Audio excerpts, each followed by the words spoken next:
우리가 올 한 해 요한복음을 가지고 말씀을 나누었습니다. 그리고 이제 지난주와 이번 주 두 주 동안에 요한복음의 내용을 정리를 하는데요.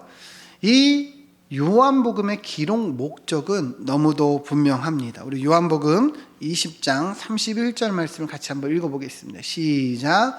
오직 이것을 기록함은 너희로 예수께서 하나님의 아들 그리스도이심을 믿게 하려 함이요 또 너희로 믿고 그 이름을 힘입어 생명을 얻게 하려 함이니라. 아멘. 예수님의 수제자, 예수님과 3년 동안 가장 가까이에서 본 이 사도 요한은 예수님께서 누구이신가, 우리로 하나님의 아들 그리스도이심을 믿고 생명을 얻기 위해서 이 요한복음을 기록하였습니다. 여러분, 그래서 이 요한복음을 우리가 정리하지만 이 큰 전체의 주제를 반드시 기억을 해야 되는 거예요. 여러분, 요한복음의 기록 목적이 무엇인지 아시겠죠? 그래서 요한복음을 읽을 때도 우리는 크게 이 주제를 향하는 것을 알고 읽을 수 있어야 합니다. 우리가 지난주부터 나누었지만 요한복음의 구조는 크게 두 가지로 나눈다고 했죠. 전반부 1장에서 12장까지를 무슨 책이라 부른다고 했죠? 표적의 책. 네, 많은 분들이 기억을 하고 계시네요. 예수님께서 행하신 표적들을 중심으로 주님이 누구이시냐, 그리스도이시다, 주님이 하시는 일을 나타내기에 표적의 책이라 부른다 하였습니다. 여러분, 정리가 되시나요? 네, 1장에서 12장은 7가지의 표적을 기록하고 있고요. 그래서 표적의 책이라고 이야기합니다. 그러면 뒤에 13장부터 끝까지의 내용은 무슨 책이라고 한다 그랬죠? 영광의 책. 이따가 우리가 나누겠지만 예수님께서 이제 십자가의 길을 가시는 것을 나타내는 이 순환주간의 내용을 기록하고 있기 때문에 영광의 책이라고 부른다고 하였습니다. 여러분, 이제 우리가 요한복음을 정리하는데 또 언제 할지 모르겠죠, 그죠? 그러니까 이 7가지의 표적을 다시 한번 기억해보고 우리가 후반부로 넘어가면 좋겠습니다. 여러분, 첫 번째 표적은 무슨 표적이었죠? 가나 혼인잔치에서 예수님이 물을 포도주로 변하게 하신 사건이에요. 이 의미는 천국잔치가 이제 시작된 거, 우리가 죄인 되었던 우리가 하나님의 자녀로 예수님으로 인해서 변화된 것을 상징한다고 했습니다. 두 번째 표적은 왕의 신하의 아들을 고치신 것. 말씀과 믿음의 관계, 그죠? 말씀을 따라 우리가 말씀을 믿음으로 나아가는 것, 우리가 그렇게 또 구원받고 하나님의 자녀가 된 것을 상징하는 겁니다. 세 번째는 베데스다 못에 38년 된 병자, 아무 소망이 없던 이 자에게 예수님이 소망이 되어주셨어요.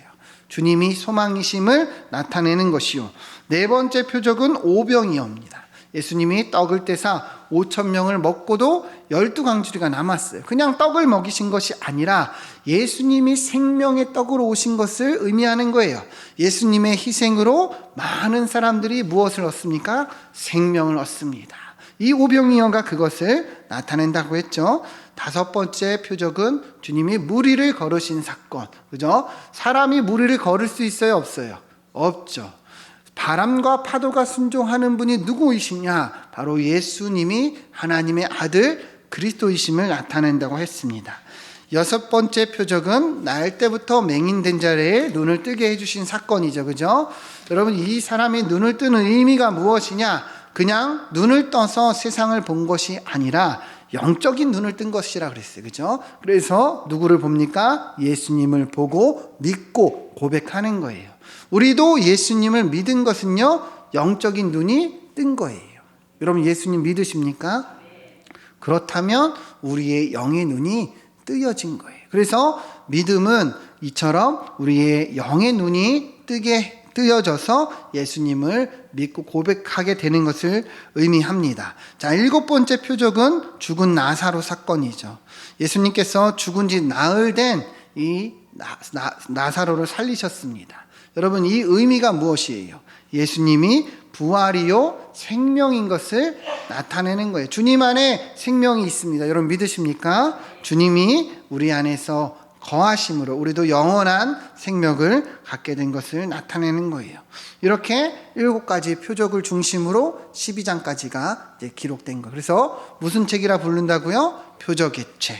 자, 뒷부분은 영광의 책이라고 이야기했습니다. 예수님께서 이제 순환주간 이 십자가의 길을 가시기에 영광의 책이라 표현하는데요. 특별히 사도 요한은 예수님께서 이 십자가의 길을 가는 것을 어떤 고난의 형틀이나 끔찍한 고난이 아니라 예수님이 영광을 받으시는 것으로 나타냅니다. 왜냐? 주님이 이 십자가에서 아버지의 뜻을 이루고 우리를 구원하시기 때문이죠. 그래서 이 후반부를 영광의 책이라고 표현하는 거예요. 우리 한번 따라해 봅시다. 영광의 책. 자, 여러분 이렇게 정리를 하면 됩니다. 그죠? 앞부분은, 전반부는 이 표적의 책, 후반부는 영광의 책. 그러니까 내용도 정리가 되죠. 그죠? 네, 이렇게 이해를 하면 좋겠습니다. 이제 후반부 13장 내용을 한번 보면서 다시금 정리하면 좋겠습니다. 우리 13장 1절 말씀 같이 한번 읽어보겠습니다. 시작. 6월절 전에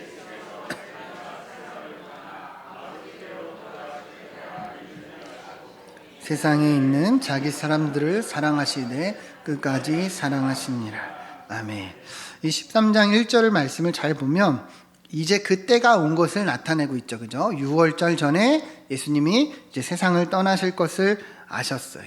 이 6월절 전이라고 표현한 것도 예수님이 우리에게 6월절 어린 양으로 오신 것을 상징한다고 그랬죠. 이제 이 때가 온 거, 주님이 십자가의 길을 가시는 것을 의미하는 거예요. 자, 그렇게 13장은 시작이 되는데 주님이 이때 무엇을 행하셨는가?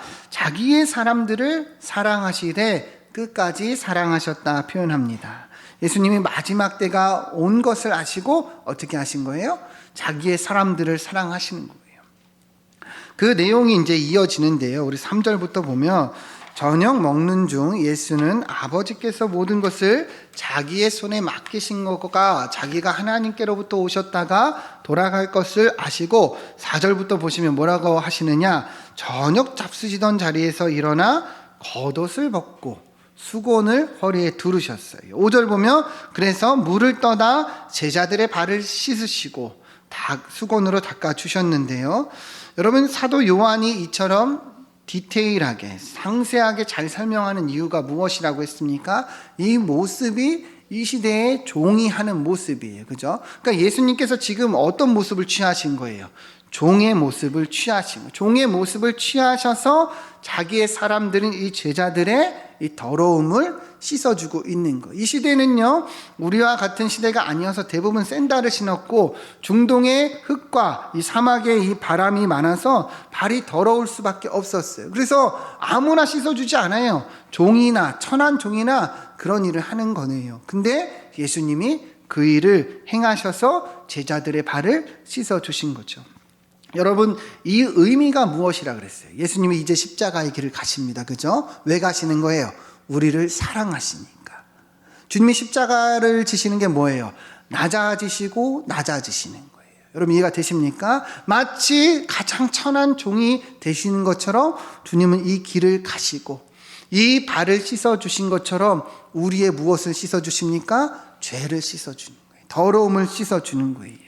그래서 주님께서 자기의 사람들을 사랑하사 이러한 모습을 나타내신 거죠. 내가 이제 이 길을 간다는 거예요. 여러분, 그래서 우리가 구원받은 것도 바로 이러한 의미인 것이에요. 우리가 구원받은 것은요, 예수님의 낮아지시고 낮아지시고 낮아지셔서 섬겨주신 이 섬김을 다 받은 겁니다. 여러분 이해가 되십니까? 하나님이 우리를 위해서 이처럼 낮아지셨어요. 이처럼 우리를 사랑하셨다는 것을 우리가 기억해야 되는 거예요. 이 요한복음의 13장은 그러한 의미를 가지고 이제 십자가의 길을 향하여 가는 겁니다. 이어지는 내용을 한번 보겠습니다. 21절, 22절을 보면 이제 이 예수님을 파는 유다가 나타나요. 이 유다에 대해서 예수님 말씀하시는데 뭐라고 말씀하시냐? 심령이 괴로워 증언하여 이르시되 진실로 이르노니 너희 중 하나가 나를 뭐라고 얘기합니까? 팔리라. 이제 예수님께서 유다의 배신을 이제 이야기하시는데 마음이 괴로운 거예요. 마음이 괴로워요. 여러분 한번 생각해 보세요. 3년 동안 동고동락하고 가장 가까이에서 지냈던 이 제자가 당신을 팔 것을 아시기에 주님이 이 심령이 어떤 거예요? 괴로운 거죠. 여러분, 우리도 가까운 지인이, 가장 가까운 사람이 우리를 배신하고 판다고 생각을 해보세요. 그러면 마음이 어떻겠습니까? 괴롭죠. 그죠? 주님의 마음이 이러했다는 것을 알 수가 있는 거예요. 예수님은요, 완전한 사람으로 오셨어요. 그러니까 우리와 동일하게 감정을 느끼시고 동일한 심정을 가지고 계신 분이에요. 그러니 당신을 배신하는 이 제자를 이야기하시면서 괴로워하셨다는 거죠. 자, 그런데 이어지는 30절부터의 내용을 보면 한번 잘 보세요.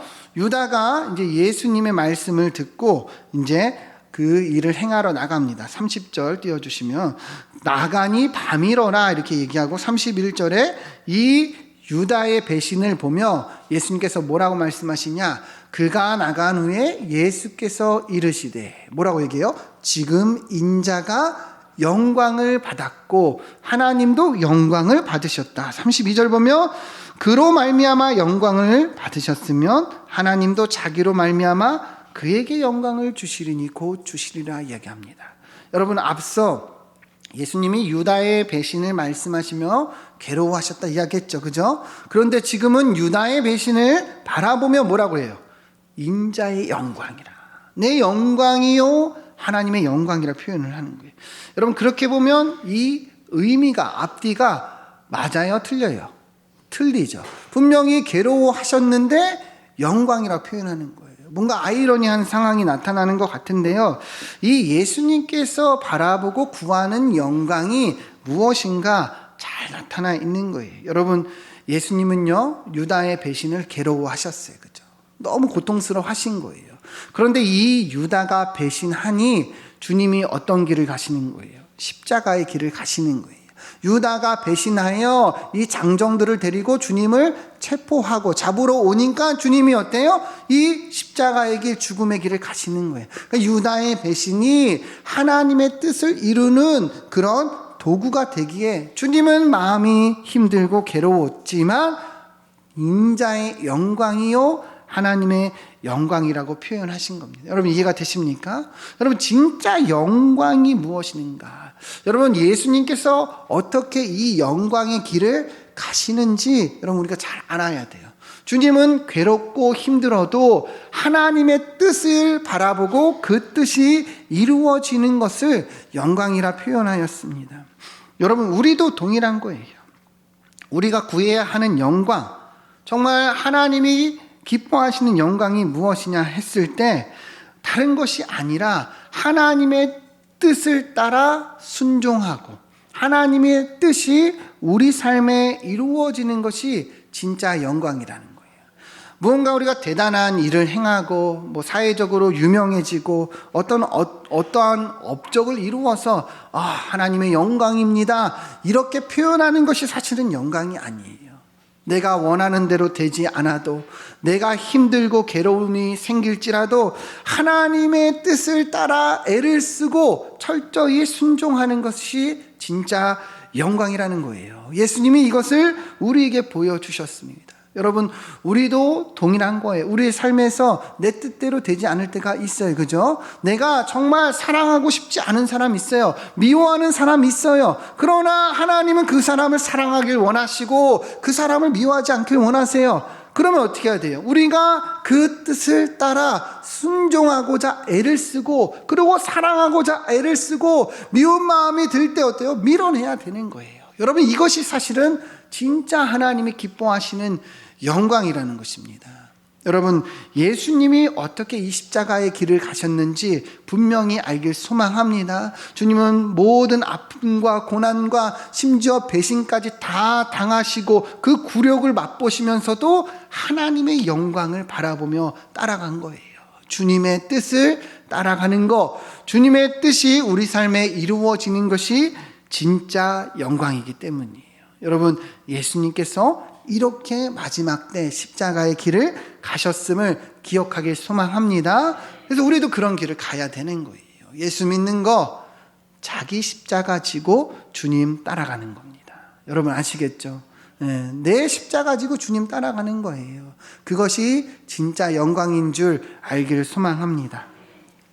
예수님께서 이제 떠나가실 것을 말씀하시자 제자들이 어떠했는가? 근심하기 시작합니다. 이제 아버지께 돌아갈 때가 이른 줄 아시고 마지막 때나 말씀하시니 제자들이 이제 두려운 거예요. 그래서 예수님은요, 이제 14장에 이제 이어지는 내용을 보면 이들을 위로하시는데요. 14장 1절부터 보면은 너희는 마음에 근심하지 말라. 하나님을 믿으니 또 나를 믿으라 말씀합니다. 그러니까 근심하지 말라는 거예요. 그런데 이 주님의 위로는요, 근거를 가진 위로예요. 2절부터 보면 내 아버지 집에 거할 것이 많도다. 내가 너희에게 일렀으나 내가 가서 너희의 거처를 예비하고 너희도 그곳에 있게 하리라 말씀합니다. 자, 보세요. 예수님께서 이제 떠나가십니다. 그죠? 그래서 십자가의 길을 가세요. 그러니까 이 제자들이 두려운 거예요. 근심하는 거예요. 그러나 예수님은 뭐라 그러는 거예요? 내가 너희를 위한 거처를 마련할 테니 걱정하지 마, 위로하신다는 거예요. 여러분, 이 의미가 무엇인가 우리가 나누었죠. 16절부터 보면 예수님께서 말씀하십니다. 내가 보혜사를 너희에게 주어 영원토록 너희와 함께 있게 하리라. 여러분, 보혜사가 누구예요? 성령님. 여러분, 예수님이 보혜사를 언제 보내주시죠? 죽으시고 부활하사 승천하시어서 하나님의 우편에 앉으사 성령님을 보내주십니다. 그죠? 그게 언제예요? 오순절 때 일어난 거잖아요. 그래서 오순절 때 이 예언이 성취가 됐어요. 그죠? 그래서 성령을 보내주신다고 예수님이 약속하셨어요. 내가 가서 성령을 보내줄게. 너희와 영원토록 함께 있게 할 거야. 자, 근데 여기서부터 중요한 내용입니다. 17절을 보면 그는 진리의 영이라 자 말씀하고 맨 마지막에 보면 그는 너희와 함께 거하시며 또 뭐라고 합니까? 너희 속에 계시겠습니다. 영원히 함께 할 것인데 어디에 거하신다는 거예요? 너희 안에 너희 속에 계신다는 거예요. 그래서 18절 보면 내가 너희를 고아와 같이 버려두지 아니하고 너희에게 오리라 분명히 말씀하고 있습니다. 여러분 잘 보세요. 예수님께서 떠나가실 것을 제자들이 근심했어요. 그러나 예수님 약속합니다. 거처를 예비해서 너희와 영원히 함께 할게. 그게 뭐예요? 성령을 보내주셔서 우리 안에 함께 영원히 거하신다는 의미예요. 그래서 에베소서 2장 22절 같이 한번 읽어보겠습니다. 시작. 너희도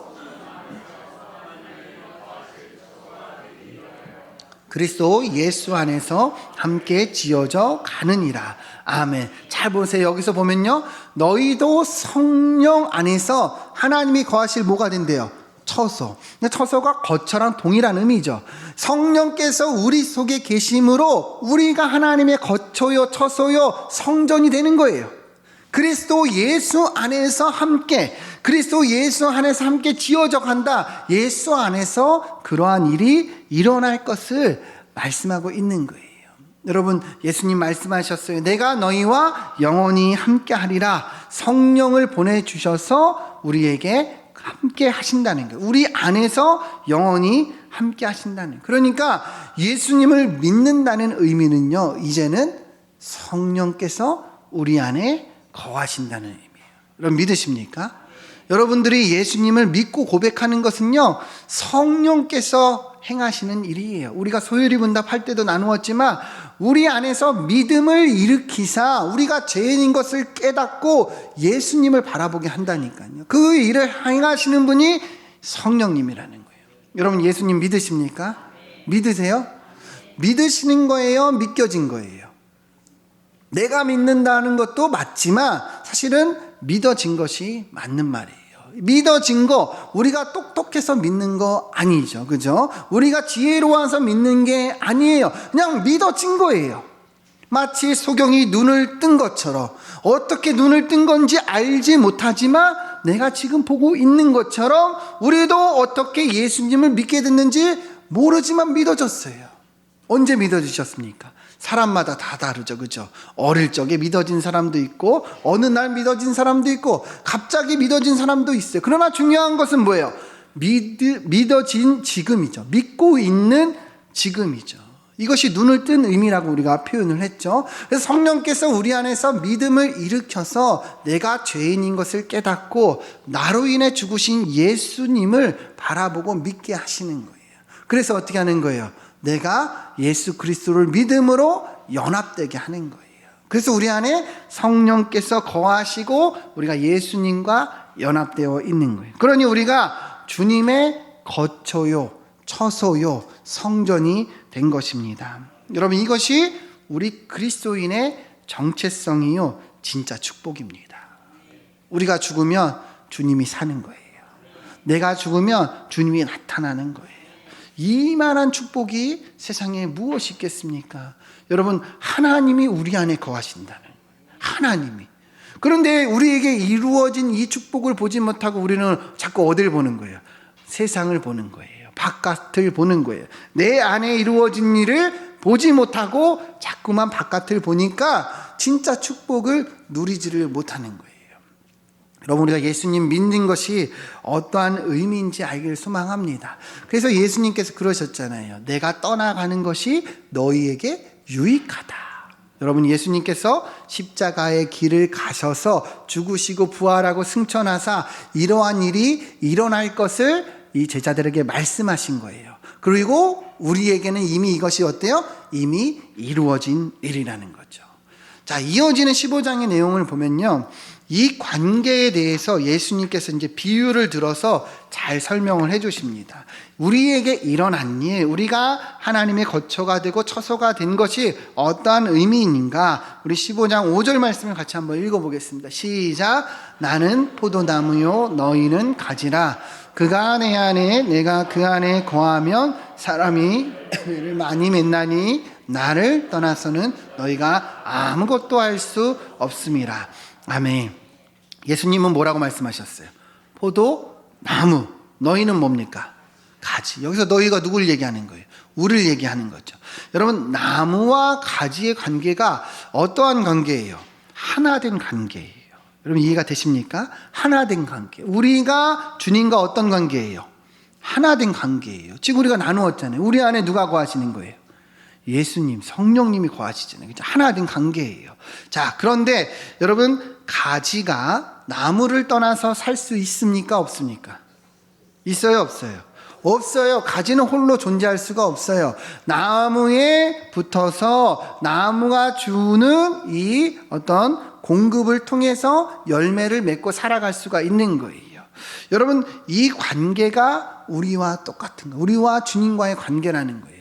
우리 안에 주님이 거하시죠. 그죠? 우리가 누구에게 붙어야 되는 거예요? 주님께, 예수님께.